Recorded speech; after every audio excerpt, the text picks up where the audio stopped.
The ego has been viewed through a very conflicting lens of negativity to this is a part I'm not supposed to like about myself or the person next to me. Now, I think that the ego has been greatly misunderstood. What if the ego is more like a home that houses multiple parts of us?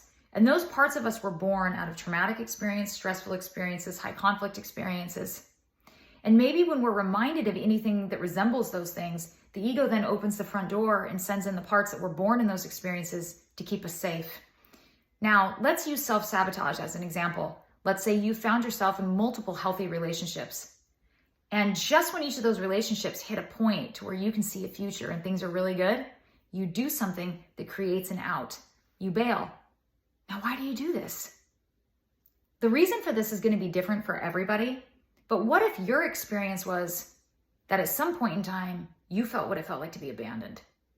That doesn't feel good. So in that moment, a part was born. The part that comes in when you feel like it's getting really good and says, hey, it's time. We got to bail. If we don't leave now, they're going to abandon us and we're going to feel that all over again. It's not always a negative thing to get with the ego and examine what lives inside the home of it. Get used to these parts, understand the parts. It is actually what can bring you into the highest form of self.